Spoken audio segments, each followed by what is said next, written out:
Bueno, vamos a hacer un bloque muy especial. Perdón, con el resfrío, el estado alérgico que tengo. Vamos a hacer un bloque especial que puede ser el inicio como para adentrarnos mucho más de lleno en lo que es el corazón de la economía y de la economía capitalista, de la teoría de la economía capitalista. Ese término tan denostado por Carlos Marx. Inclusive el propio Carlos Marx introduce la terminología capitalismo y economía capitalista como un peyorativo, es decir, como un argumento insultivo, insultante.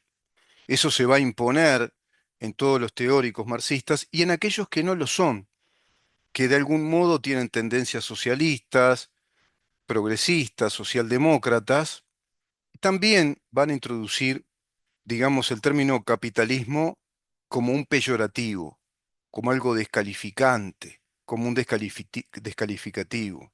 El capitalismo como la economía de la concentración de las riquezas, de la expoliación de los trabajadores, de la condena, inclusive estructural, y del sometimiento también desde un sistema al empobrecimiento de los trabajadores.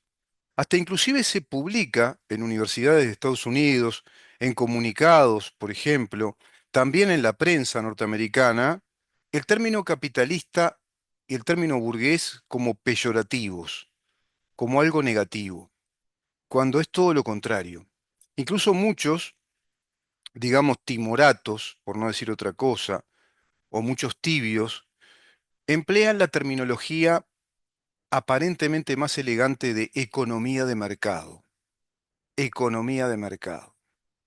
No se dice mucho con decir economía de mercado, porque también los países socialistas, inclusive los modelos radicales, como el de la Unión Soviética, por ejemplo, han empleado una economía de mercado, pero desde el capitalismo estatal, desde el Estado capitalista que se apropia de los bienes de las personas, de las riquezas de sus habitantes, las concentra en ese politburó, en esa organización empresarial, digamos, político, estatal, empresarial, que es el gobierno de un Estado socialista. Por ende, un Estado socialista, en verdad, es un Estado corporativo bajo el crédito político. Esto quiere decir que es la tarjeta de crédito o el dinero político que se utiliza en términos metafóricos, estoy hablando, ante la inmensa mayoría convencida o sometida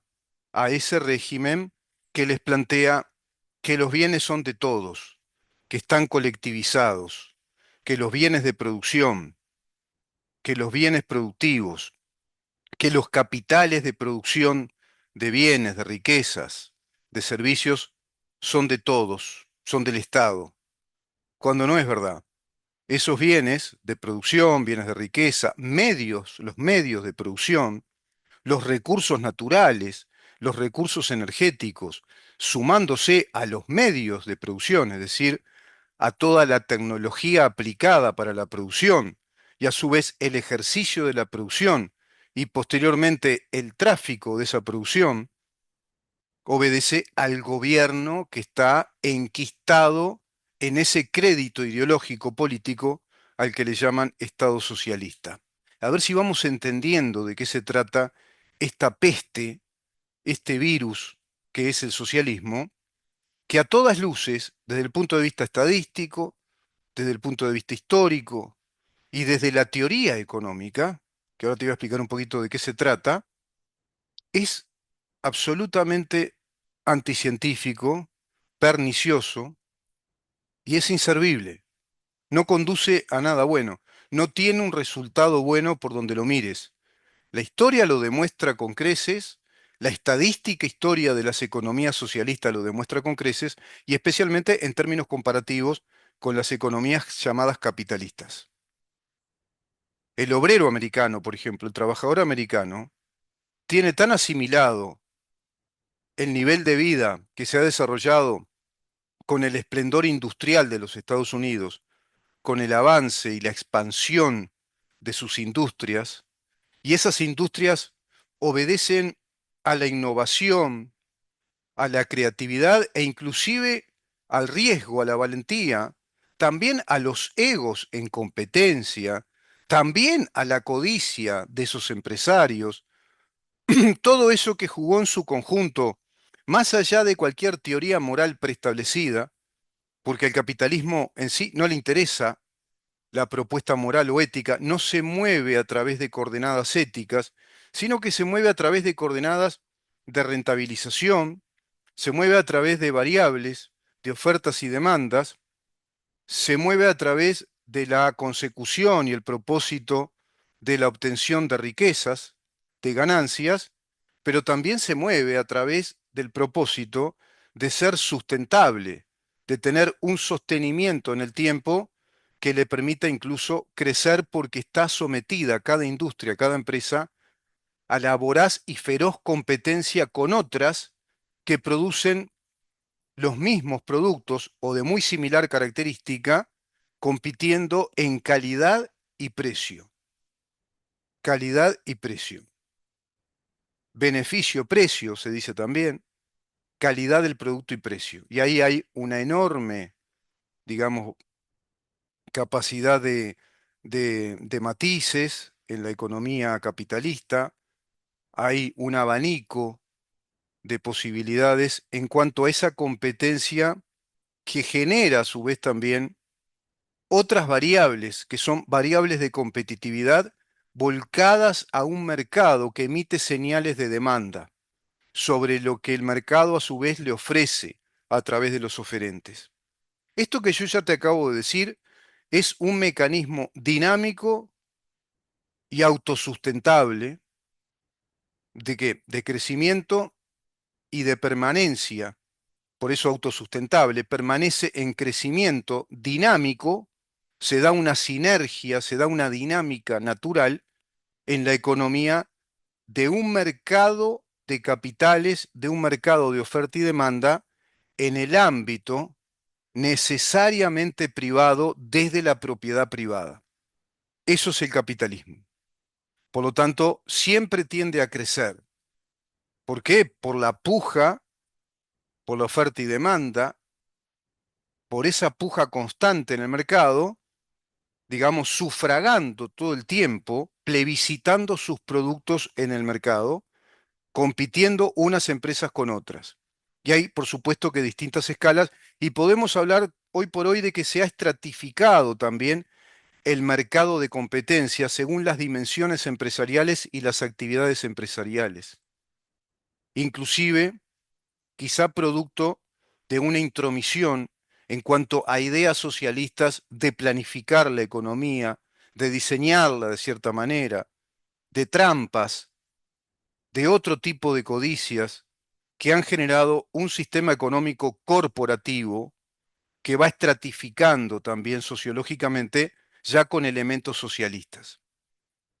Voy a entrar en la obra de uno de los más importantes autores influyentes, uno de los autores determinantes en la teoría económica, pero no solo en la teoría económica, sino en la filosofía de la economía y del Estado, y me refiero a Ludwig von Mises. Tengo varios libros ya de él que los voy estudiando, y estoy estudiando un resumen de su biografía. Es austríaco, este hombre, egresado de, de la universidad de ese país, en ese momento era Prusia, Ludwig Heinrich Edler von Mises. Nació en Lemberg el 29 de septiembre de 1881 y falleció en Nueva York el 10 de octubre de 1973. Vivió longevos y lúcidos 92 años. Se trata de un economista austríaco de origen judío, historiador, filósofo, escritor liberal clásico, que tuvo una influencia significativa en la escuela austríaca de economía, la llamada Escuela de Viena, que fundó a través de un tratado de economía política. En verdad fue un manual, él lo tituló como Manual de Economía Política, pero fue una obra muy voluminosa de Karl Menger, a quien leyó von Mises, que era una especie de autodidacta en todo esto, porque Ludwig von Mises se recibe de doctor en Derecho y también en Administración Pública, que era una carrera que había en ese momento. Él hace la carrera de Derecho y Administración Pública. Se recibe de doctor en Derecho y Ciencias de la Administración Pública. Son muy distintas las carreras en Europa desde aquella época a la fecha a las nuestras. No necesariamente ser doctor en Derecho es ser abogado. Él se doctoró en las ciencias jurídicas. Caso similar hay en Uruguay con el doctor Claudio Rama, que es doctor en Derecho porque hizo una maestría en Derecho y luego una tesis doctoral en Derecho sin ser abogado, pero es jurista. Por eso yo siempre hablo de que una cosa es ser jurista y otra cosa es ser abogado o ser procurador o ser escribano, que son los operadores en el mercado de las profesiones vinculadas al derecho como ciencia. Claro que en nuestra facultad se nos otorga el doctorado de Derecho y Ciencias Sociales. Entonces ya se conjuga, digamos, el doble rol de ser procurador o ser abogado y ser doctor en Derecho. Pero en otros países no. Podés ir directamente al estudio de las ciencias jurídicas para doctorarte en Derecho, como podés ir al estudio de las ciencias económicas para doctorarte en Economía. Evidentemente, te otorga una calidad académica y profesional de economista, de jurista, pero no necesariamente ser doctor en economía significa que seas contador o seas economista. Es decir, estamos hablando de los grandes científicos de las ciencias sociales o de las llamadas ciencias humanas. Él fue, bueno, miembro de una familia ilustre, porque su hermano menor, Richard von Mises, fue un célebre físico.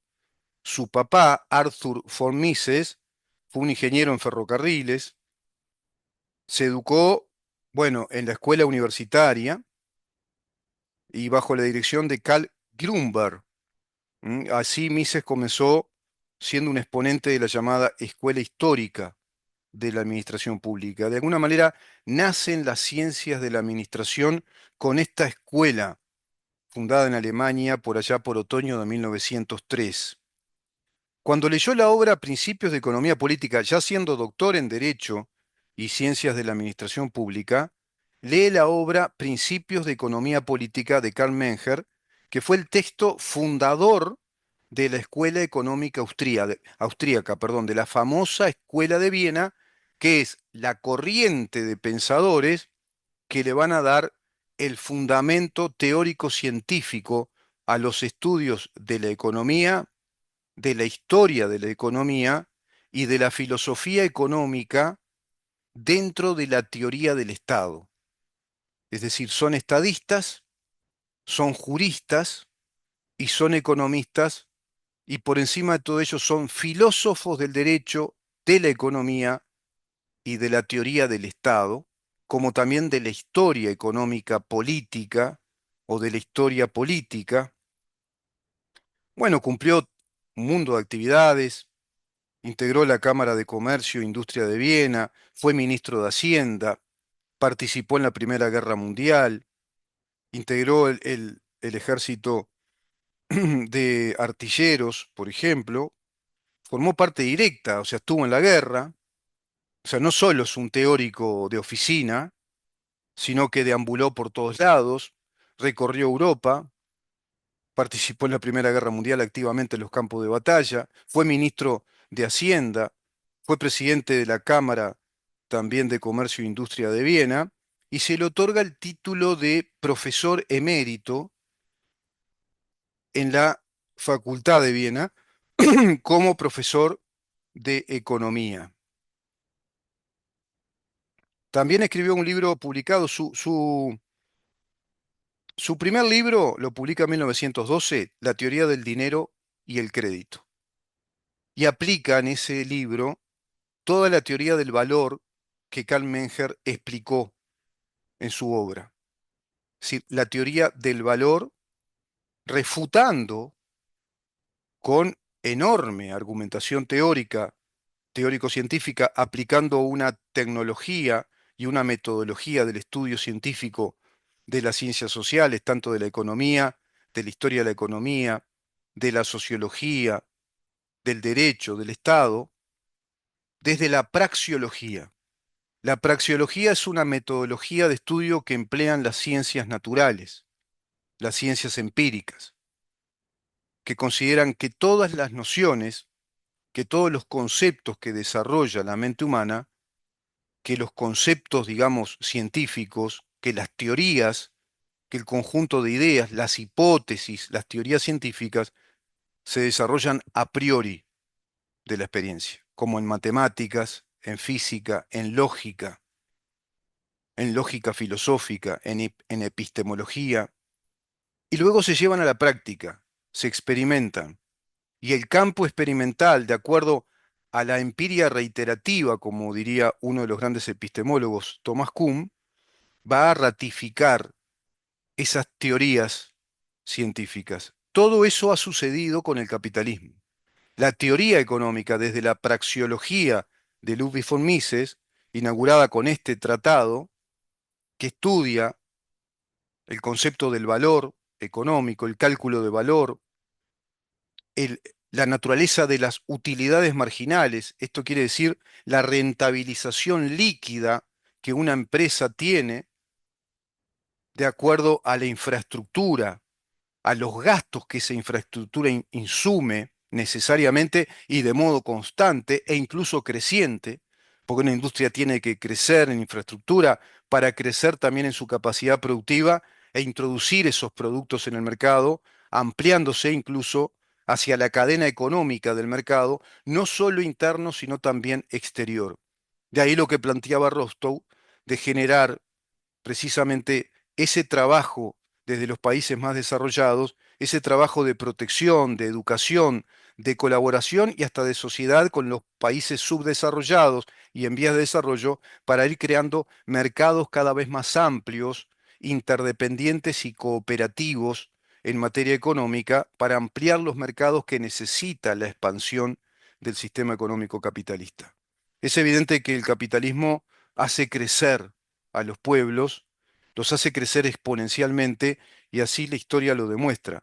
Tiene obras fascinantes. Yo me compré libros como La mentalidad anticapitalista, El marxismo desenmascarado, Caos planificado, Liberalismo, Burocracia. Esos son los libros que tengo de él. Después voy a ver si encuentro otros, como por ejemplo La acción humana, el libro que te acabo de decir, también, por ejemplo, que es bueno, tiene este libro también Socialismo, un análisis económico y sociológico, pero sobre todo la teoría del dinero y del crédito, donde analiza la teoría de Karl Menger, demostrando que la cantidad de dinero en la economía no es neutral y que su aumento tiene efectos redistributivos. Claro, si la economía capitalista lo que hace es producir más y más dinero a través de la producción de bienes, la producción de riquezas. Pero ¿qué genera con eso también? ¿Qué produce? Fuentes de trabajo. Va generando más y más trabajo. Necesita cada vez más trabajadores. A medida que las empresas crecen, necesitan más trabajadores.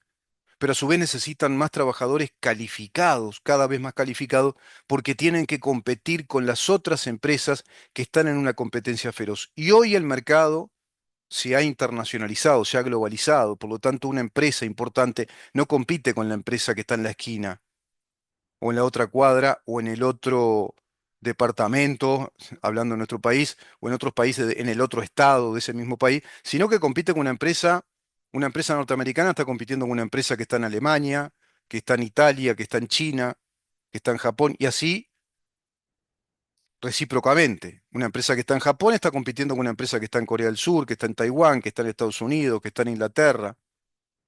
Es decir, hay una competencia a su vez ya internacional, de acuerdo a la apertura de los mercados internacionales, que no es de ahora, sino desde hace mucho tiempo, pero que se ha fluidificado, se ha tecnificado con las nuevas tecnologías, como las tecnologías informáticas, digitales, cibernéticas, satelitales, donde el mundo se va globalizando en ese sentido del intercambio de información y a su vez del mercado de oferta y demanda a nivel planetario.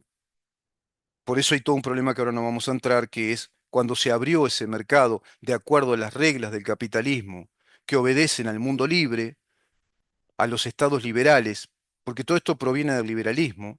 Si bien muchos liberales no entendieron la economía capitalista, no todos los liberales entendieron la economía capitalista. Hay muchos que todavía se dicen hoy por hoy, soy liberal, pero en lo político. Bueno, es una contradicción. Soy liberal, filosóficamente soy liberal, pero después como que en la economía no soy tan procapitalista, porque se inseminó esa porquería, ese virus de que el capitalismo es malo, a través del peyorativo de Carlos Marx.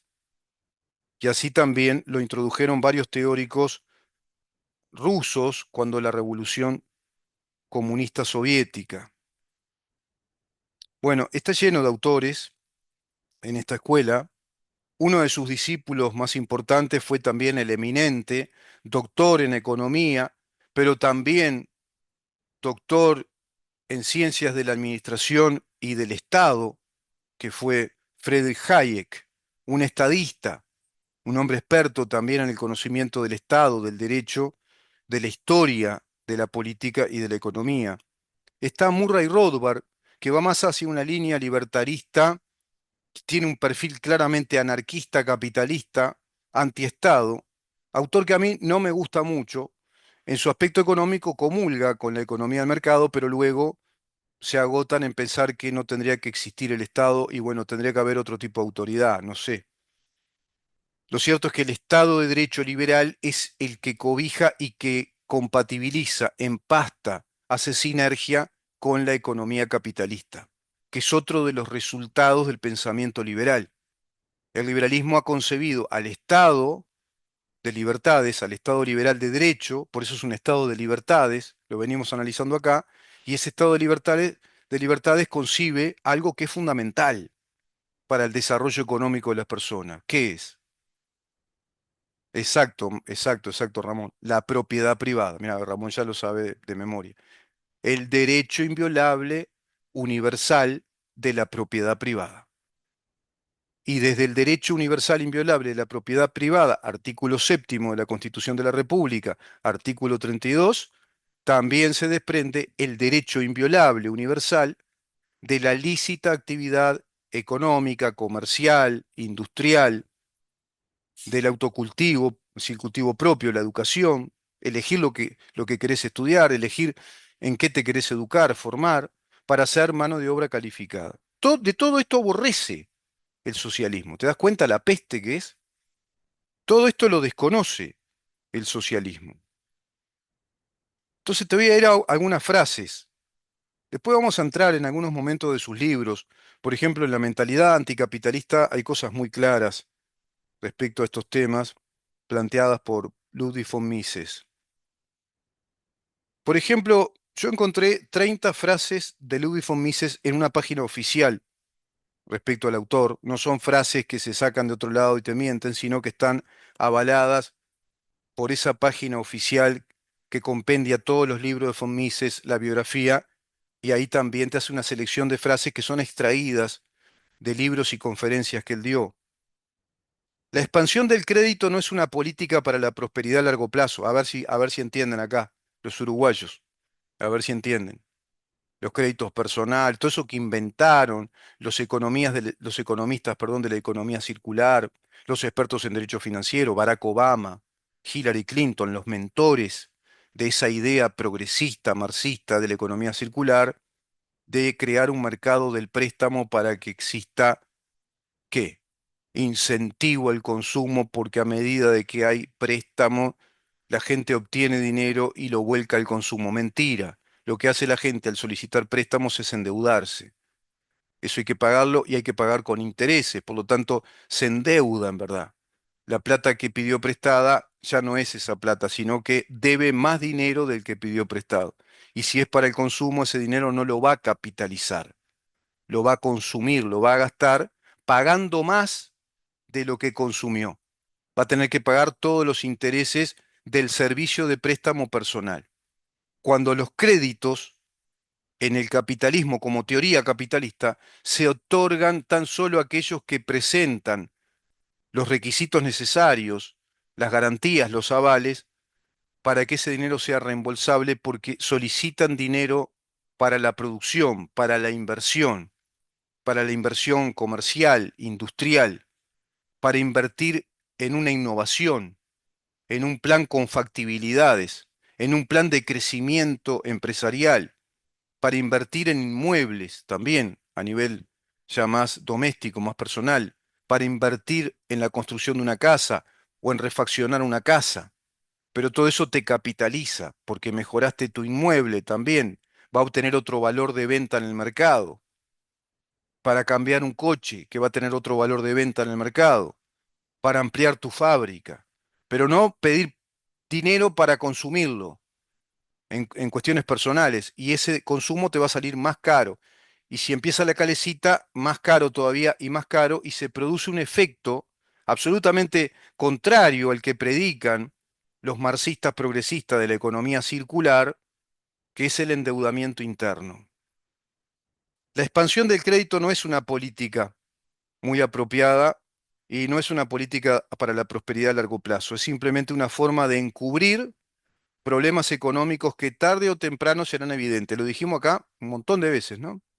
El préstamo personal en nuestro país lo que está haciendo es encubrir la falta de trabajo y encubrir inclusive los malos salarios que se perciben en la actividad privada, muy ahogada, presionada fiscalmente por la actividad pública que ha crecido paquidérmicamente.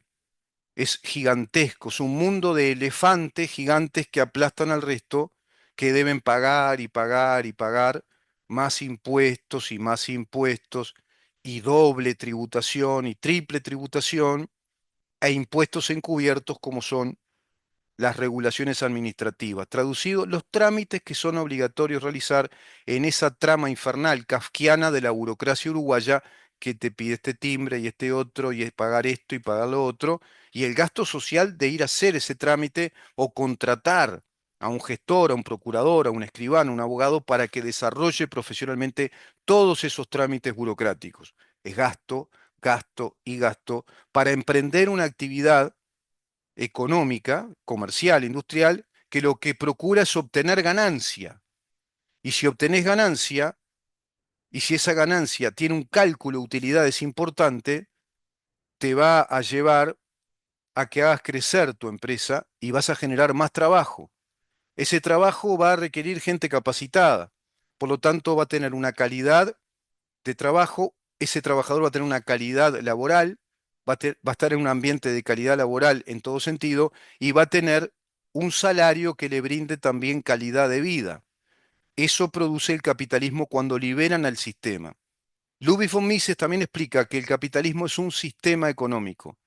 No se trata del uso de ese sistema de parte de buenos o malos empresarios, de empresarios codiciosos, muchos de ellos que combinan ese pensamiento atávico del mercantilismo, que fue el modelo anterior. Los mercantilistas eran codiciosos, buscaban la acumulación del dinero por la acumulación en sí, la explotación de recursos naturales, todo aquel proceso de las colonias explotadas por los imperios coloniales europeos, por sus primeras casas de comercio, por las primeras tecnologías en títulos valor, cheques, vales, pagarés, libros de contabilidad, pero que se concentraban en un grupo de personas que eran precisamente esas monarquías como es la monarquía del Partido Comunista, que concentraban todas esas riquezas explotadas de otros lados, pero de las cuales el pueblo no veía nada. Por el contrario, estaba sometido a ese proceso expoliativo del pago de los tributos, de más y más y más impuestos para la corona. Por eso terminó explotando Europa, como pasó en Francia, como pasó en Inglaterra, posteriormente en otros países, explotando en esas revoluciones modernas para que se construya el Estado liberal que planteaban los liberales de aquel entonces, desde la primera escuela liberal, con Thomas Hobbes, Hume, Locke, tantos otros que plantearon todo eso.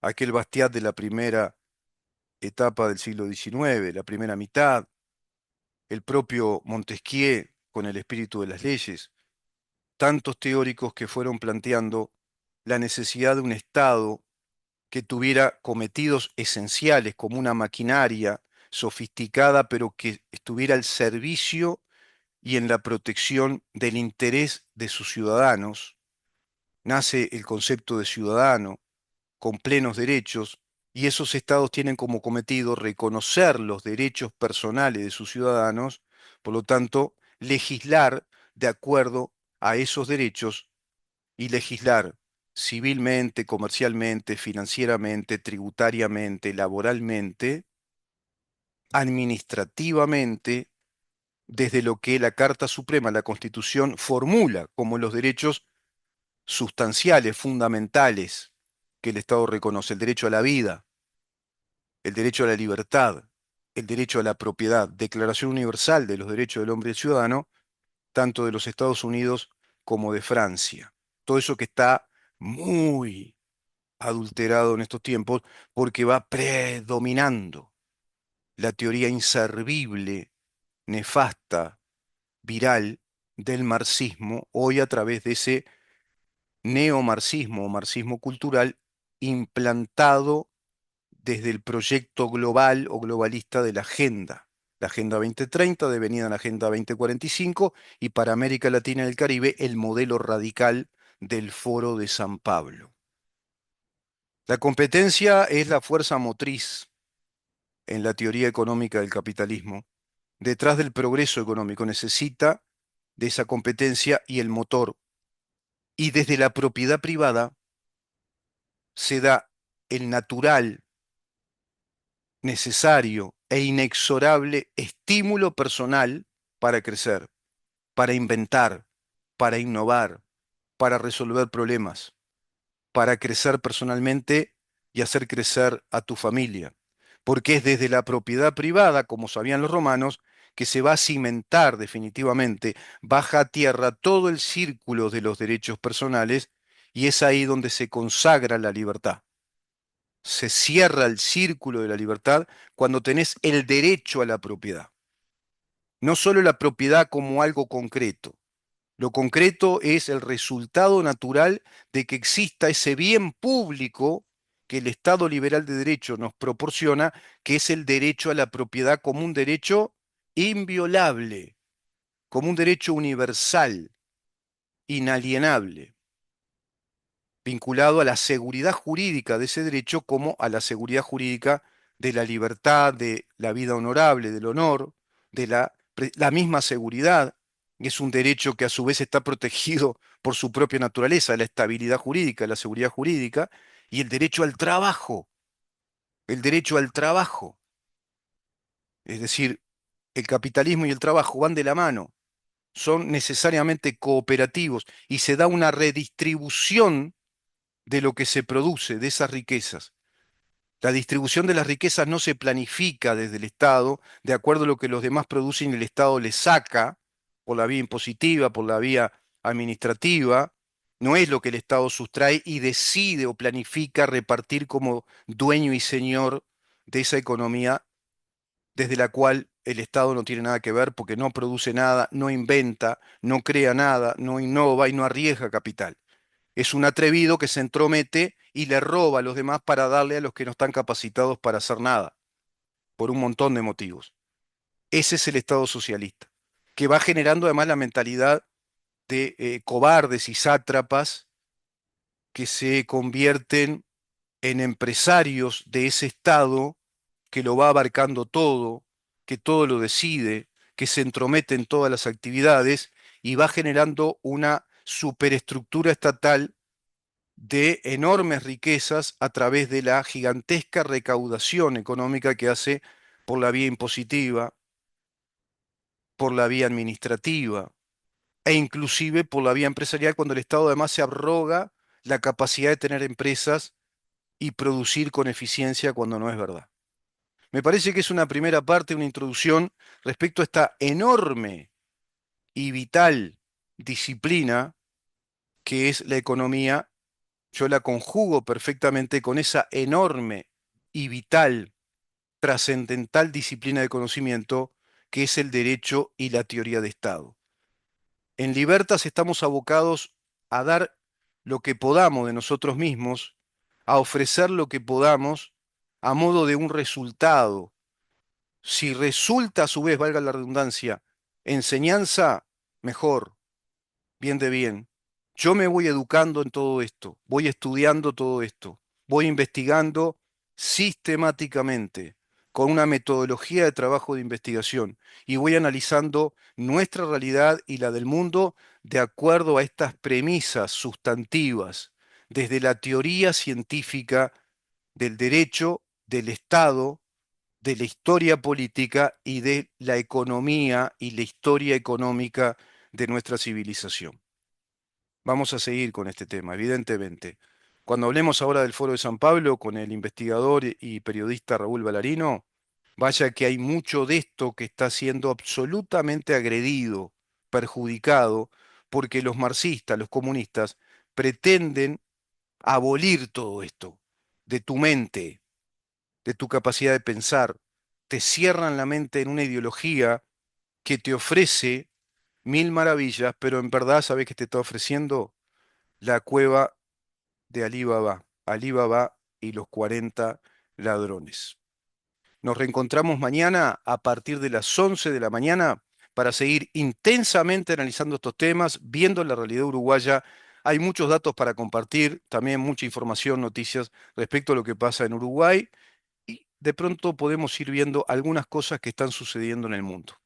Así que te espero mañana a partir de las 11 y por supuesto en nuestras redes sociales, en YouTube. Todo este material se va a editar a partir de las 17 horas, como siempre, todos los días. 17 y otro material a las 20 horas en nuestro canal YouTube. Mirá en dónde está, perdón, en dónde estamos.